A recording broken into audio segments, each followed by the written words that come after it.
Hello and welcome back to episode 9 of the Font Forecast. My name is Mike Owens. That man there's name is Rob Font, and we are back with another edition of our preview show, giving you a breakdown of the weekend's action in the UFC. Rob, how are you, my friend? I'm good, man. I'm good. Episode 9, man. It's crazy. It's like flying by, man. Who would have thought from the days when I was speaking to you and I got 12 minutes with you before the Marlon Rice fight, and now we speak every week. Who would have thought? Yeah, this has been pretty cool, man. Obviously, the UFC's keeping us busy. They're nonstop with the shows, and obviously they got another one coming up.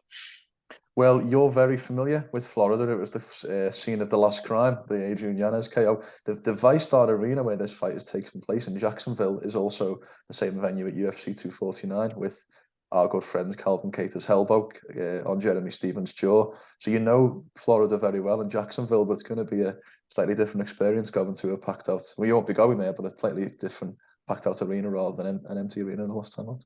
Yeah, last time we was out there for Calvin's fight, we had a blast. Obviously, he got a big result. He went in there and destroyed Stevens' face with that elbow, and got the win.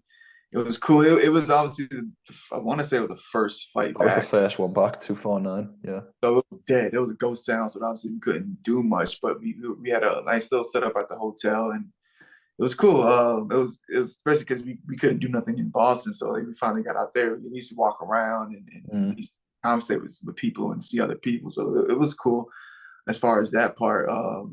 But yeah, man, Jacksonville's cool. Great town to watch a fight. And I definitely, if any chance I get, I'd love to go and fight out there, man. I can remember because as you mentioned, that was the lockdown. So that was when, there wasn't people weren't working, people never had anything to do. And I can remember, as you know, I don't really stay up for the cards much anymore.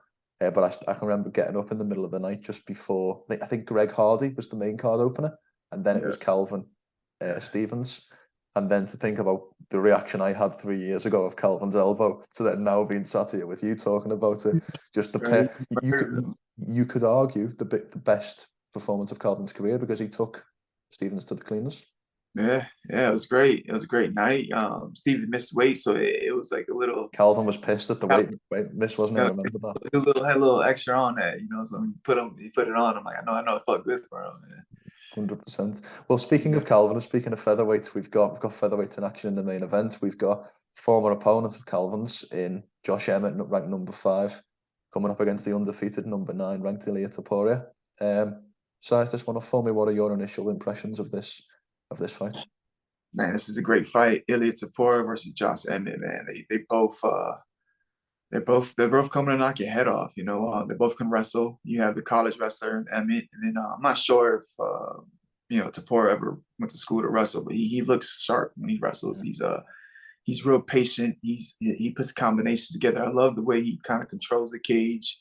He's aggressive, but he counters at the same time. So he's pushing that pace forward, but he's also letting you throw. And once he does, he counters and he pulls and counters. Emmett, obviously, big power. He's fought. He's been around forever. Team Alpha Male has a lot of training partners, a lot of coaches.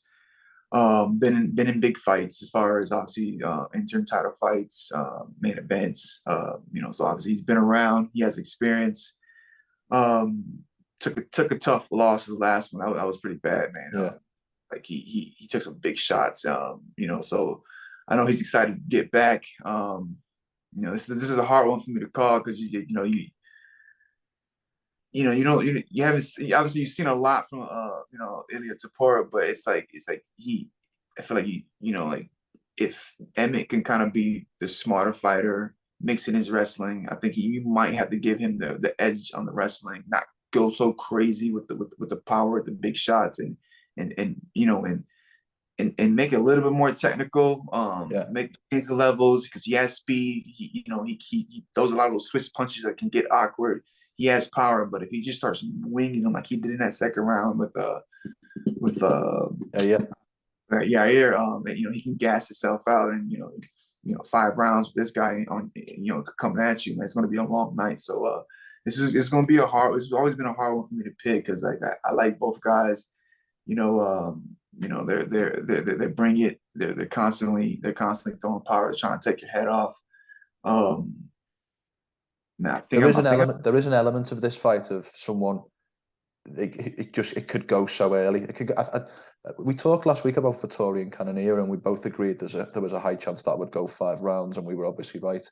I feel like with the knockout power on both sides, and also the willingness to kind of go in the fire as you're talking about, I feel like there's a high chance this will go early. Maybe first early could mean in the distance, but I think within the second or third round, I think we're going to see a stoppage, and that's the beauty of this main event. Yeah, man, it's so hard because like any time, Emmett can finish it, but same thing with Topuria. So it's like it's one of those you're on the edge of your seat the whole time, is waiting to see what's going to happen. I think when it comes down to it, you can say like Topuria's a little bit more technical. He puts it together a little better. He mixes it up. When he does get hurt, he stays calm. He still gets the job done. I love the way he goes to the body. Again, Emmett's quick, fast. He's been there, big knockouts, fought all the big names. So again, he has experience. Can he kind of sharpen it up and reel it back and and kind of be the smarter fighter? We'll see. It seems like he just gets there, he just wants to kind of fight. It doesn't seem like he even uses his wrestling too much either. It's more like a defensive, So it's does he sharpen up a little bit, get some takedowns, land some ground and pound. Could be tough though. Last time he got on top, he got submitted. So it's a lot. And like when you take a lot of take a lot of shots the way he did, is he going to be a little gun shy? I don't think so, but you never know. And again, you got the young up and coming guy that's undefeated in the UFC coming at you, just as much power, just as much technique. So yeah, this has been a hard one. I think man, it's hard for me. Who are you going with, man? I'm kind of leaning. I think I'm leaning more to Ilia Topuria, but it's like 50-50 on me. I'm leaning Ilia Topuria, but my two concerns in this fight for Topuria are A, he likes to get into a firefight a little bit too much. He likes to give one, take one to give one, and you can't do that with Josh Emmett. And secondly, you look at a lot of Emmett's opponents; they generally have a reach advantage over him. Like Yair had a reach advantage, Calvin had a reach advantage, and it's always that Josh Emmett's being kept at the end of a jab until he lands a big overhand. Now, I think in this fight, he's got the reach advantage. So Ilia's got to get inside, and he's got to be in that danger zone against Emmett. So I'm going to lean Topuria because I think he is the real deal. And I think to say he would challenge Volkanovski for the title is a big statement, but I do think he is the top end of this division. But with a guy like Josh Emmett, you can't rule out that overhand right or that left hook. It's nasty. It's devastating. I do like the way he Topuria counters, so I'm kind of leaning on, like, if he doesn't get hurt too bad in the early rounds, I think he's going to be able to put it together. See, maybe in like third round TKO Topuria.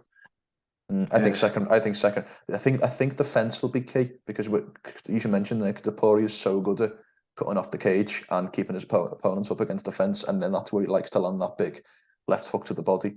So if he can keep Josh Emmett up there, then Josh Emmett will have less room to throw the overhand, and the body shots will be there all night. So I'm thinking second round. Josh does have great footwork. He will be moving. He's and I've trained with him. I've seen it. I've seen it before. I've seen the work he puts in. So I know he's going to be smooth. He's going to be in and out. It's just, can Topuria catch him into that slugger fest? But then it's kind of like, do you want to get into that slugger fest with that kind of power Emmett brings? So it's interesting. I think I'm with you. I'm leaning toward Ilia Topuria on this one. I'm going to go with Topuria, but I'm going to caveat it by saying that Josh Emmett received a lot of criticism before the Calvin Kattar fight. Rightly or wrongly, we both agree that Kattar won, but it was a close fight. He then had the devastating loss to Yair Rodriguez. So this is his last chance to get into the title picture. I think he's 38, 39. This is really his last chance. If he loses to the young undefeated young gun, then it's probably over for him. So Josh Emmett will come with everything that he's got, and that makes this fight so exciting. Exciting, man. Great main event. Again, the UFC matchmakers did it again. This is going to have everybody on the seats and just hands sweating, just nervous because like at any time somebody could be going to the hospital. It's going to be a great fight. 100%. Co-main event, we've got number 11th ranked Amanda Ribas. It's 11th ranked at strawweight, I should say, moving up to flyweight to face a number 11th ranked flyweight Maycee Barber. We've got Amanda Ribas on a 1-fight win streak over Viviane Araújo, Barber on a 4-fight win streak. is this almost battle of the prospects? Is this whoever wins this fight takes a step forward and the other maybe takes a step back? Where do you kind of see these two matched up? Man, I think this might be fight of the night, honestly, man. This is gonna be fun, man. Like Barber, she's mean, and she started off on fire. I believe she like started off with 4 TKOs. You're not like you said, she's on a 4-fight win streak. Team Alpha Male, obviously she'll be, they'll have a big team that night with them, so they'll probably travel deep. She's aggressive. She'll switch her stances. She's in there. She has like some good dirty boxing as well. She seems mean. She seems like she might have a little more power than Ribas, but then you got saying Amanda Ribas, like she's creative. Been in there with some big names. Beat Mackenzie Dern, armbar over Paige Van Zandt was slick. She's real slick, striking. Heavy on top. I believe she has a black belt as well. She has heavy on top. I think like this is going to be a fun one. I think they're going to both. I think Barber's going to bring it out of Amanda Gila to kind of like pick it up a little bit more. Man, this is going to be. Yeah, I don't know, man. This is another tough one for me to pick because I like the aggressiveness of Maycee Barber, and she brings it. But then I like the creativity in that Amanda Ribas, where she's constantly moving, put together the kick, she'll spin, she'll mix it up, and then when she gets on top, she's super heavy as well. And I think that might be her way to victory. So if she gets on top of Barber and gets on and can pin her down and keep her there, and then kind of like ride out that decision. I think she takes it. I think I'm rocking with Amanda Ribas on this one, but I like Maycee Barber, man. This is a hard one for me to pick. It's almost like a skill versus strength matchup. You probably say Ribas has the more technical, cleaner striking, but Barber's more aggressive. You might say Barber has the better offensive wrestling, but Ribas is the black belt in jiu-jitsu. So it's one of those fights where if it looks like a slugfest, Maycee Barber's maybe having more success. If it looks like a technical kickboxing Muay Thai fight, then it's probably Amanda Ribas's. But the only point to mention with this one, as we talked about, there's only one of these girls who could make strawweight, and that's Amanda Ribas. So if I'm Maycee Barber and her coaches, we need to use the size and strength that we've got and try and push her up against the fence. Use those big takedowns, those double legs, and really try and stamp our authority as the bigger girl. Yeah, I think you put her against that fence, use them big elbows, grind away, make it ugly, get your head underneath her chin, kind of really grind it out, get on top. Obviously, there is submission dangers down there, but so if Amanda can keep that slick footwork, she's real active too. She's always like kind of moving. She's always up and down. If she can kind of make saying Barber make a lot more mistakes, or even get a little bit more hesitant from that twitchy movement and that kind of like that energy she kind of brings. She brings a lot of energy to her strikes. It could be a long night for Barber, but if she's not there, she's kind of slowing down, brawling with Barber, man. Like I don't think anybody can hang with her when she does that. But I think Amanda's gonna play this one smart. I think she's gonna mix in a lot of punches with kicks, lots of feints. Maycee Barber gets a little too aggressive. She dumps her, squeaks out the rounds by just being on top, being heavy, and winning the decision. You mentioned there about rubbing your head up against your opponent in the clinch up against the fence. What's the worst thing your opponent can do to you that isn't illegal? Like of all those little bits of the fight, what is the one thing that's just so annoying? Definitely the foot stomps, man. Like especially if you get right when you get in the right spot, certain stuff you get like them things that just hurt for no reason. Those are annoying. Yeah, definitely I would say the foot stomps, man. Like, come on, man. It's like we're just sitting here, I know we're just kicking my toe, man. It's like it's the worst. But. Or the ones where Sean Jones against Glover, where he was yanking his arm out of his socket to try and dislocate the shoulder. That's nasty. Crazy, man. Yeah, I would say, especially in training, that's the worst, man. When I do it in training, like, what are you doing, bro? Like I hate people that do that. Like, if I break my toe, man, I'm gonna be pissed. Like, it's like, what are you doing? Just sitting in the cage for 5 minutes, stomping each other's feet. But yeah, I would say definitely the foot stomps. That makes sense. So, did you say you're going with Ribas on this one? Yeah, I think I'm riding out decision on this one. I think I agree. I think maybe Barber might have success in one of the rounds. I think she's got a little bit of the Josh Emmett style to her, where she'll go out and she'll go out on a shield. Yeah. So I anticipate she might nick around maybe the second or the third. But I think I'm with you. I think Ribas's technique in both areas, on the ground and also in terms of the kickboxing range, might just be a little bit too much. And I think she'll get over the line in this one. Definitely think this is going to be a great fight. I won't be surprised if it's fight of the night. I agree. Opening up the main card, we've got number 13 ranked middleweight Brendan Allen coming in against Bruno Silva. Brendan Allen riding a 4-fight win streak, most recently subbing Andre Muniz earlier on in the year, which was a big surprise. And Bruno Silva's coming off the first round knockout over Brad Tavares. I really like Brendan Allen. I really like his style. I just think he's had those moments in his career, like the Strickland fight, the Chris Curtis fight, where he just fallen short against top guys. But I think he's going to put everything together, and I think this is going to be another breakout moment for all in Brendan Allen. Man, he's slick. His footwork is, educated footwork, real calm, real patient. Gets hit here and there, but like real calm when he does. He top pressures, like ridiculous, like submit you. Like it's clean work, man. Obviously, that's the perfect word for Brendan Allen. Is everything is so clean, everything is so technically perfect. It's like, yeah, like you said, like you want to like it's sharp. It looks effortless, like it's like he's just flowing. He really kind of gets to that flow state. Slick grappling. I love the feints. I love the footwork. Creative. Again, he does get touched up because he's calm. Obviously, but Bruno Silva is one of those rugged southpaw, will stalk you, big punches just coming in your face. Like just nonstop pressure. So it's one of those things. How well does Allen do backing up fighting, which I think he does fine.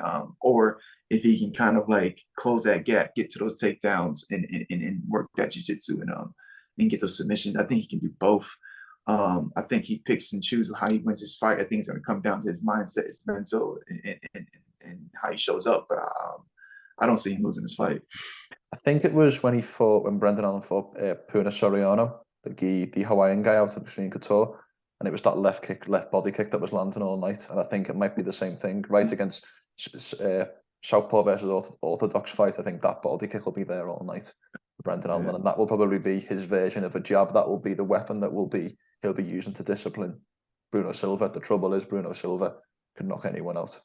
And that's the question in this one, is if the power puncher can get to Allen. But I do anticipate that this will be another good showing for Brendan Allen. I really do think he's got real title potential. Yeah, man, it's gonna be clean. Again, I love this fight. I get excited when he fights. He's sharp. Like I said, he's one of those guys you can learn something from. Like as far as like technique, basics, and kind of how he kind of rinse and repeats it. And then when he does kind of get touched up, he stays real calm and gets back to what he's doing. And he just has a sense of knowing that like he just needs to find or get into a right position and the fight will be over. I agree. So we're both going with Brendan Allen on that one. So we've got a couple of similar picks today, Rob. So anybody who does bet on our picks, it's both of our fault if they win or indeed lose. Prelim main event, we've got top ranked Neil Magny, perennial contender at 170, coming in against Phil Rowe. I think Phil Rowe, I believe, is on a 3-fight knockout streak to start his UFC career. I actually spoke with Neil Magny a couple of weeks ago when he said he was actually slightly disappointed in this fight because he considers Phil Rowe a friend, doesn't particularly want to be fighting a guy he considers a friend. But this is a really interesting fight. This is a fight to see how much Phil Rowe has actually got at the top of the division. Do they train together? If they train together? I think they've trained together in the past. So they've trained together over the last few years. I think Neil said when he was at one of his earlier UFC fights, Phil Rowe was in the corner for a previous opponent. So it's gone right the way back. I think he mentioned 6-7 years ago. So they've had quite a long kind of relationship. Awkward. Yeah, that's kind of awkward, man. That's interesting. I didn't know that. I'm glad you brought that up. I didn't know that. That's awkward, man. Because they're both long, they're both big for the size, for the weight class. As far as like height wise, they're both lanky.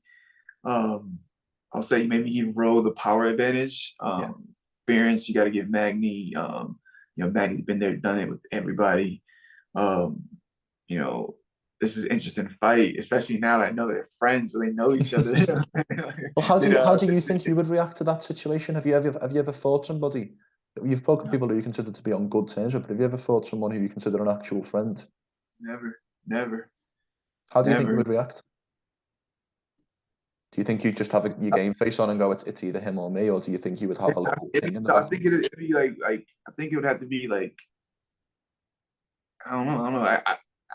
It'd be awkward because I mean, I wouldn't fight Calvin. I know that for sure. Anybody else, there maybe, you know what I'm saying? Like, you know, people I'm probably kind of cool with or whatever, but probably the only one who wouldn't be Calvin. But besides that, like, I know I'll be down. I know it might be awkward. I think once we get in there, it's gonna be, you know, especially if I've gotten the better of him, you know what I'm saying, in sparring and Mm. stuff.